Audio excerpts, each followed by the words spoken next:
Let's come back to, we're looking in 2013 at Hermetic America becoming the origin seed of what is emerging as stellar civilization, and Hermetic America pairing with stellar civilization was one half of the themes of a 1994 series given at the Bodhi Tree bookstore here in Los Angeles, and published in 2001, and now being reissued in 2013 with a new introduction and corrections, additions, and so forth, Our New Aeon. The other pair was Jesus in Alexandria and Mary Magdalene paired with Shared Presence. And the new edition of Our New Aeon, with also a half dozen other books of mine being issued at the beginning of 2013, and as 2013 goes on, another bunch will be issued. That's the Shared Presence Foundation.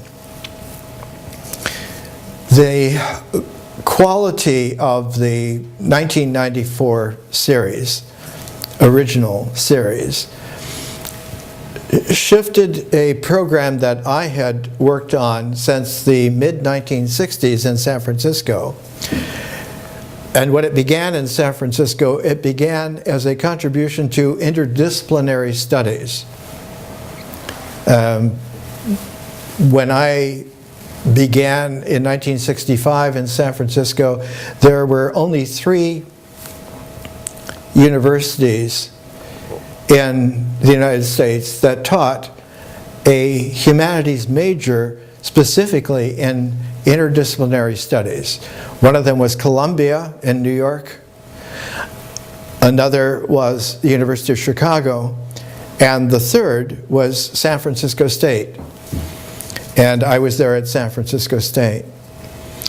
The interdisciplinary studies came out of a conference held at the end of the Second World War at Harvard. And the theme of that conference was general education. That one of the realizations begun at the horror of the First World War, a jump in concern for education, but the increased vehemence of the Second World War, especially with it ending with nuclear bombs, made it imperative that not only to set up a United Nations, but to hold this conference on general education. And the whole conference was summed up in a book published by Harvard at that time.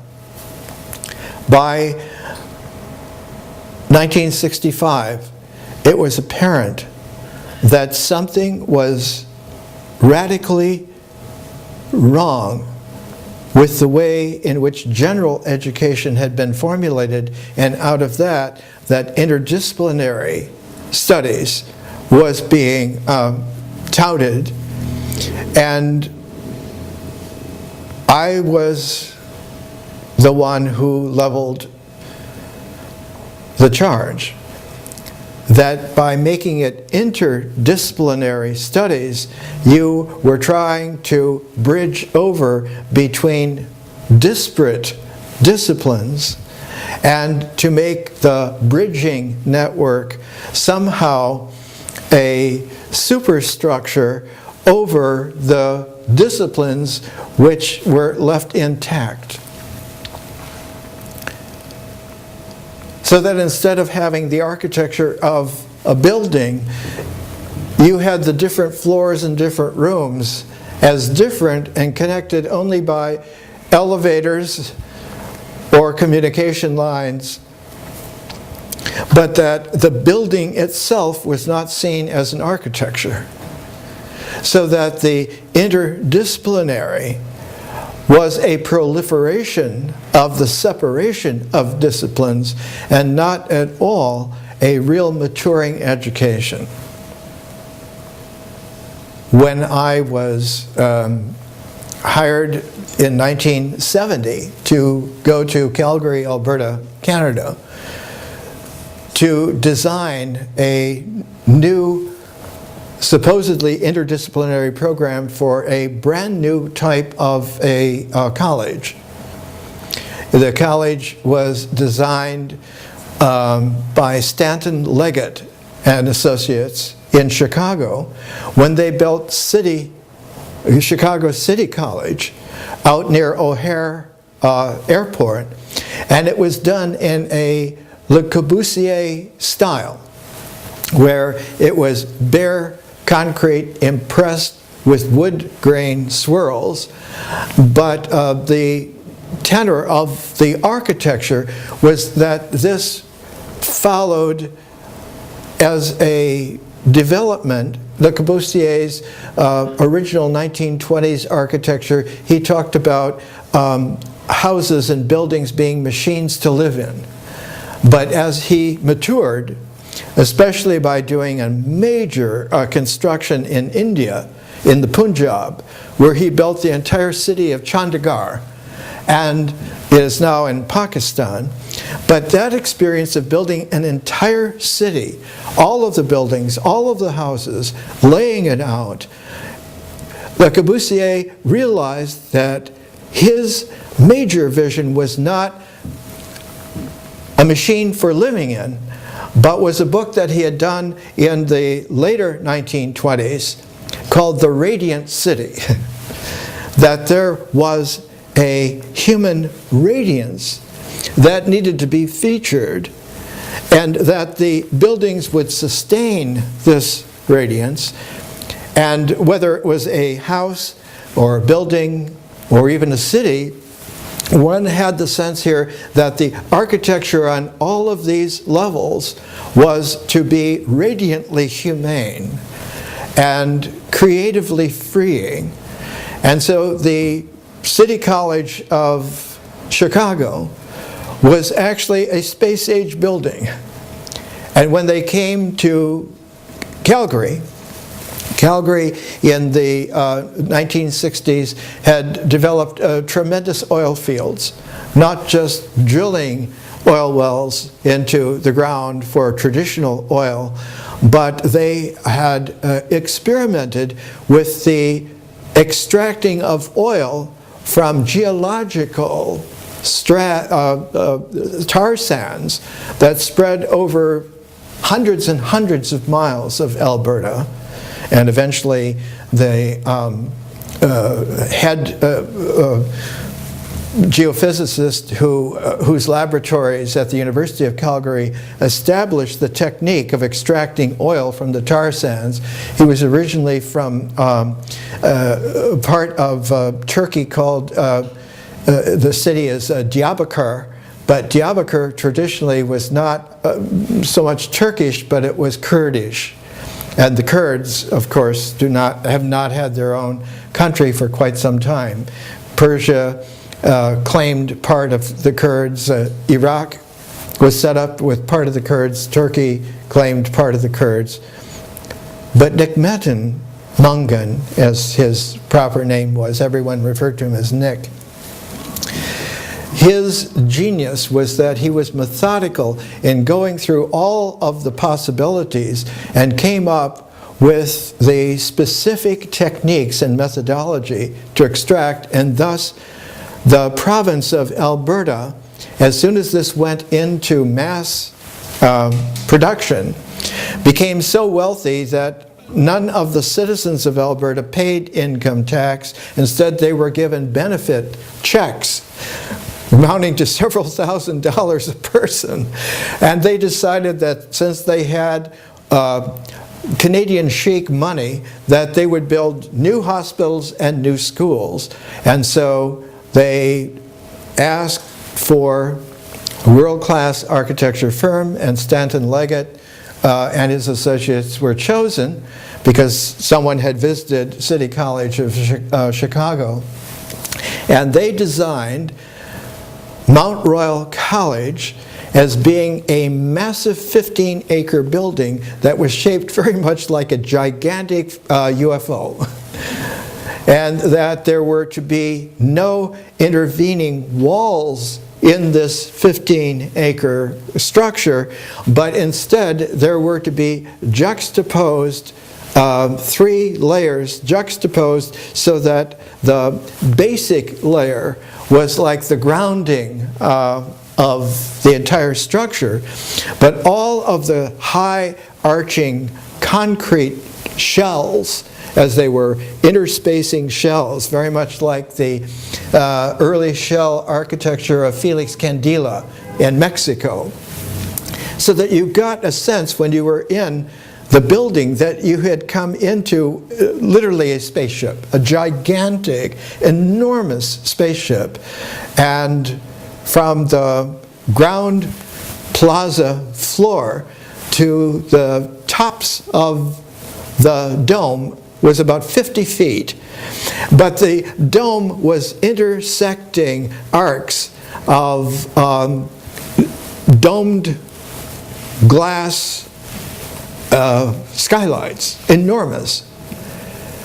But they found that the hot Alberta sun shining through this domed, huge domed structure set off the fire alarms in the sprinkler system, so that they had to opaque the domes, which they did. And when they did, it was twilight inside of the building. You got a little bit of a twilight glow. So they affixed huge lights, and they actually used parking lot lights that work on a mercury vapor basis, and it lit the building. But combined with their treatment of the 3 levels, the massive field floors were covered by indoor-outdoor carpeting, and they used a kind of a cheerful orange. And in order to facilitate the temporary groupings of space for students and classes and so forth, they used curving 5-foot-high placers that you could move around, and they covered them with a purple indoor-outdoor carpeting, so that they did not realize until the building had been set up and the money spent, classes begun, that mercury vapor light hitting orange and purple will produce a negative sensory feedback, and that after about 5 or 6 hours in this environment, if you started to blink your eyes, you would only see what you had looked at when you first started closing your eyes. And headaches began to occur, eye aches and so forth. And so everything was scrambled to try and mitigate all of these evils. In the meantime, the curriculum was set up to follow, like the architecture followed City College of Chicago, the curriculum followed the San Francisco State College Without Walls experimental program, which I had been in graduate school for 4 years there. I was the prize teaching assistant, and so I got paid to be a graduate student and could offer courses for credit, and so I was in no rush to get a degree. They hired me to set up a mini College Without Walls as the interdisciplinary core of the entire college level offering program. And to make sure, because they were still thinking interdisciplinary, that all of the different disciplines the professors of the different disciplines would be very glad to have this as sort of a pleasant elective quality to their getting along with the newness and the population. And when I arrived on the scene, I had moved off the dime of disciplines and interdisciplinary completely. So that eventually, after 1994, it became a 2-year concourse that was not just doable in a repeat, but each time that you would do it, you would establish a larger and larger complementarity field. One, a field of nature, and two, a field of consciousness, and that their constant interpenetration through 4 phases of the natural cycle and 4 phases which became 4 dimensions of consciousness would produce something which we are now able to begin to offer in 2013 in a very comprehensive way. The double transform there is to move from seasons to phases, and from phases to dimensions. And that in doing so, one gets used to the naturalness of the origins and the beauty, rather than the supernaturalness, of the way in which the phases occur, and the development of an analytic capacity, realizing that the dimensions thus are like 8 dimensions. The 8 phases become 8 dimensions with an interpenetration of a 9th complementarity, which becomes like a 9th dimension. And the classic way in which this was presented by Plotinus is that those men and women who are able to enter into the 9th, he called it by the Greek name the Aeneid, the 9th, and never gave it a name, just the Aeneid, that one for the first time could hear the singing going on in the 10th.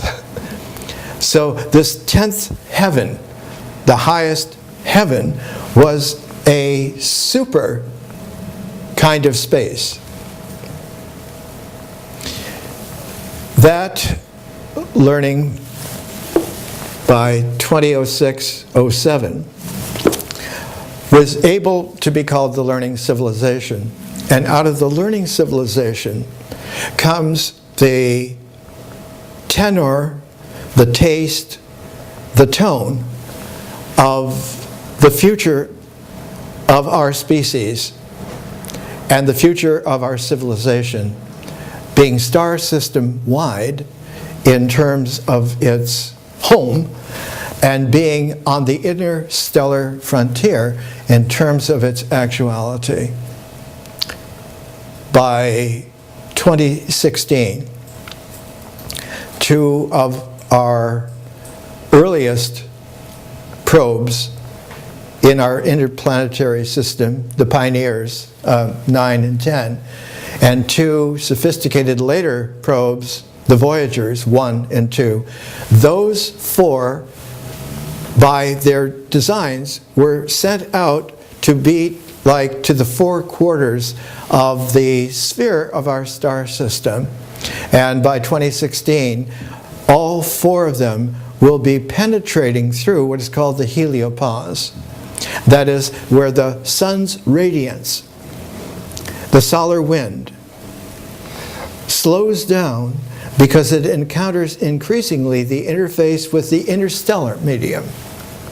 And it is not as tenuous as one would immediately imagine, but it has a very super dynamic to it and creates, in fact, what is like a dynamo to producing planetary electricity by incredible amounts. The star system moves in relationship to the space, local space of the universe, and it moves at the pace of about 35,000 miles a minute. And this produces that the orbits of the planets and the moons going around our star actually make a vortex tunnel. And not only that, but all of the nearby companion stars in our local group together make a very large, complex vortex going through the interstellar medium.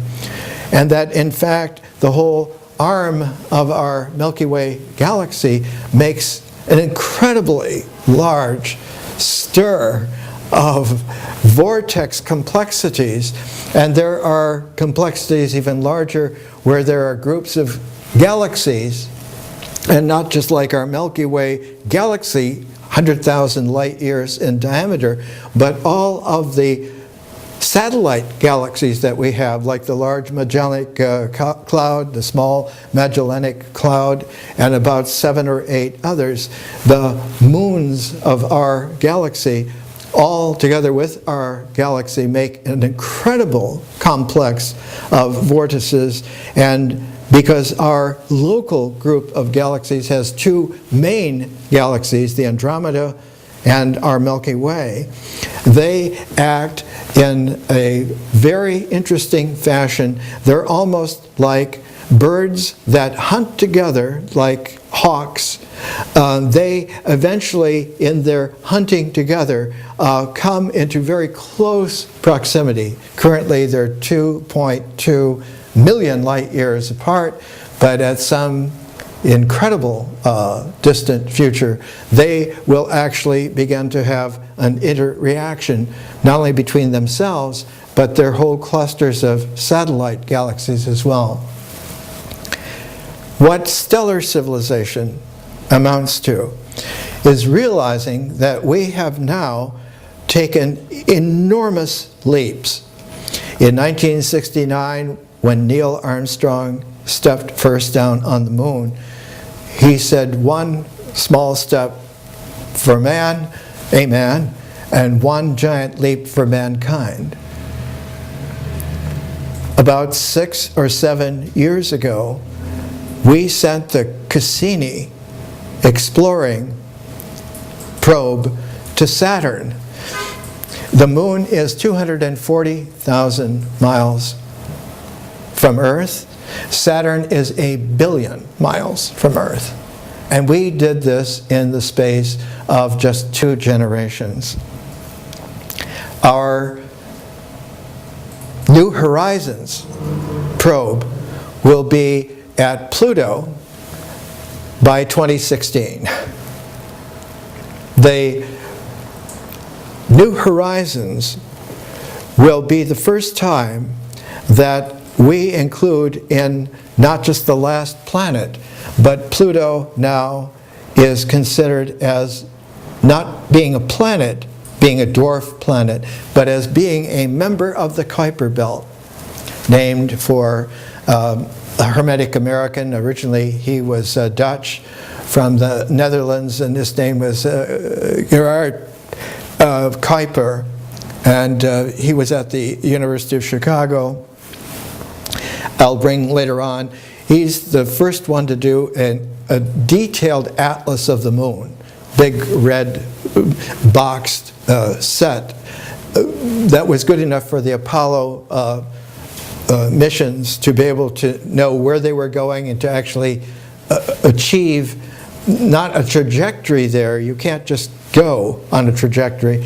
You have to have a very complex rotating frame of reference all the time, so that you begin to put the resonances together that are superior to a trajectory.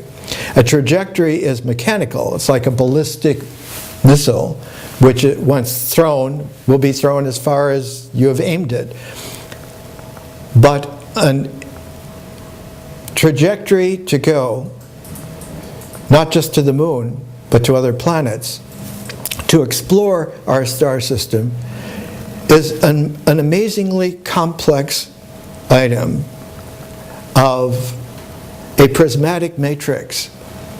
It takes a new quality of mind to be able to not just think in these complexities, but to use it as a technology tool in a group of other necessities in that array, and to have a population of people, men and women, who can work together with those complexities within complexity. If you go to Caltech in Pasadena, you will find the tone of Caltech is that of a quiet, calm, almost monastic-like environment. But if you go to its adjunct, the Jet Propulsion Lab, the JPL, further up Big Arroyo, the tone there is one of incredible complex energy that is continuous. It is not based on calmness, but on capability without end. It's like one has the silence of a prayer, the other has the energy of a prayer without end.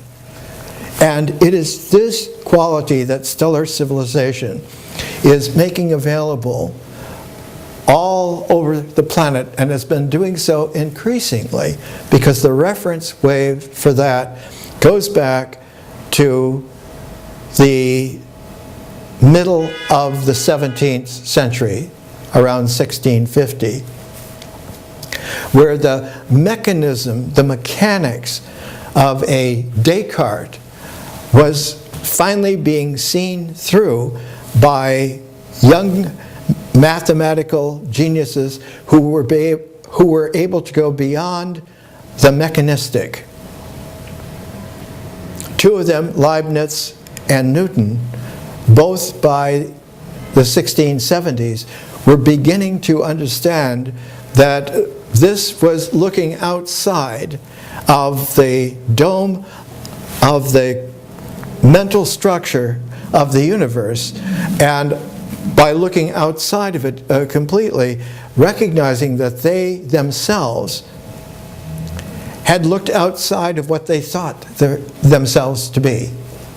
Leibniz, in a famous philosophical dream that he had, dreamt that he was in an enormous dark cave-like structure, and that there was no light whatsoever, and that there were incredible populations of people with him in this darkness dome. And in his dream, by turning his neck, he looked at the darkness that was at the apex above him. And as he looked, in looking at the apex, a speck of light occurred because of the continuousness of his looking at it, and that eventually the entire dome was able to come into light because of the ability to look infinitely long at what was not infinite, and so that the infinite light was able to penetrate and come through the finite darkness. For Newton, his looking was a way of refining both the prisming of the rainbow of light and of having the optics of the prismatic not just put into a rainbow reflection of white light, of sunlight, but the mind was able to open into rainbows of rainbows. And that for him then, the 0 and the 1 were related infinitesimally, as he put it, and in his writing he used the term fluxions. That there were infinitesimal fluxions into infinity and also into zeroness. And it was this capacity that when Leibniz first began to read some of Newton's letters on optics, Newton sent letters on optics to Henry Oldenburg, who was the head of the Royal Society in England. And it was at this time that Leibniz saw that the 0 and the 1 were like the yin and the yang of the I Ching, and began a correspondence. And of course Newton would not correspond directly with Leibniz, and they used an intermediary, and their letters, their correspondence, became one of the cause célèbres of science for all time. Through that ability to be infinitely or zeroly, infinitesimally accurate, one not only had a calculus between 0 and 1, but there was a high, mysterious complementarity between 0 and infinity. And it turned out, by logical and mathematical geniuses in the later part of the 19th century, that in fact they are logically indistinguishable.